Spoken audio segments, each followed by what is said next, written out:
Olá, nerds empreendedores, Rogers na área, e hoje nós vamos falar do preço do arroz. Por que o arroz está tão caro?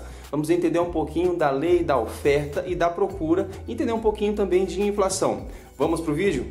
Você deve estar se perguntando o que o preço do arroz tem a ver com nerds empreendedores. Gente, tudo a ver.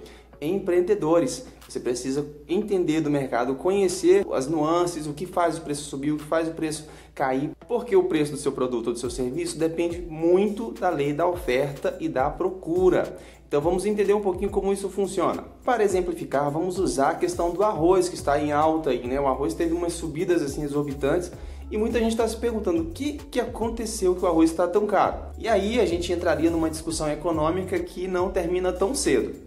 Porque o preço do arroz tem a ver com muitas questões, né? Ali você me pergunta, tem a ver com o preço do dólar? Tem a ver com exportação? Tem a ver com práticas do governo? Tem a ver com práticas comerciais? Também tem.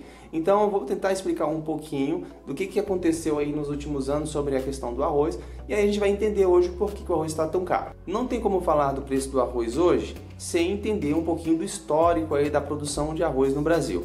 Segundo dados do Conab, a produção de arroz vem caindo no Brasil desde 2015, e isso por vários motivos. E aí a gente entra em questões climáticas e entra também em questões de políticas voltadas para o agronegócio, as políticas de governo. Essas políticas de limitações de preço foram desestimulando os produtores no decorrer dos anos, eles foram produzindo menos porque precisa ter lucro, né? Afinal de contas é um mercado privado, é onde nós empreendedores vamos, portanto a gente tem que ficar atentos no tipo de política de governo que está atuando no mercado para a gente ficar ligado nas oportunidades e nas dificuldades. Nós, nerds empreendedores, temos que estar informados sobre o mercado, sobre a economia o tempo todo. E é exatamente por isso que você tem que se inscrever nesse canal aqui, porque aqui eu trago assunto sempre atualizado de mercado, de trabalho, de carreira e todos os assuntos voltados para essa questão. Além de também cultura pop, assuntos de nerds. E você também vai gostar porque o empreendedor de hoje também é um nerd. O preço do arroz, então, já vinha defasado desde 2015, de acordo com a Conab. E agora esse preço explodiu de uma vez, né? E aí a produção caiu e agora todo mundo em casa na pandemia, o consumo aumentou. Também temos aí fatores como práticas de mercado, práticas industriais que não são, podemos dizer assim, muito republicanas. E devido ao baixo estoque de arroz nos celeiros brasileiros, nós tivemos aí uma dificuldade no abastecimento de arroz para o consumo e você já sabe no que deu, certo?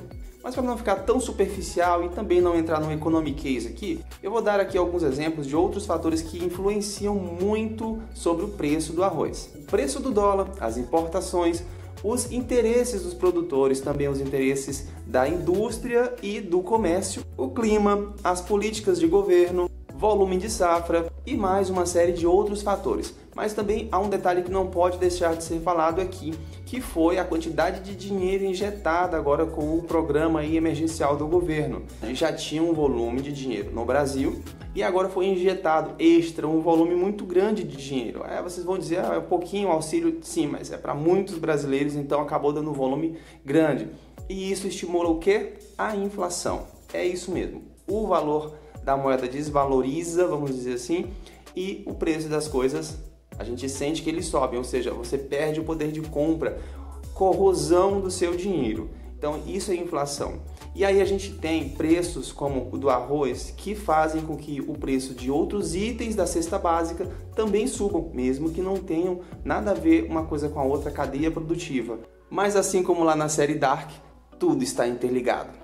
Precisamos ter uma atenção também especial para as práticas de mercado, que são de ganhos excessivos e oportunismo. É porque muitas vezes o estoque está ali já comprado e ele não precisa repassar aquele valor de aumento necessariamente. Mas aí, aproveitando a situação, ele já passa e já tem um lucro excessivo em cima. Então é uma prática de má fé, é algo muito discutido dentro do meio da economia. Mas eu não vou entrar novamente no economic case aqui com vocês, só para a gente entender o porquê do preço do arroz e a lei da oferta e da procura. Gente, se você oferta muito um produto, a tendência do preço dele é baixar. Se o produto está em falta, a tendência do preço dele é subir. E aí, gostou desse vídeo? Deu para ter uma luz aí sobre o preço do arroz, sobre o mercado, sobre as oscilações? Então não deixe de se inscrever no canal, deixa seu joinha aí, ativa o sininho também, porque é importante você saber quando eu postar vídeos novos aqui, você vai ficar atualizado. Nerd Empreendedor, fui!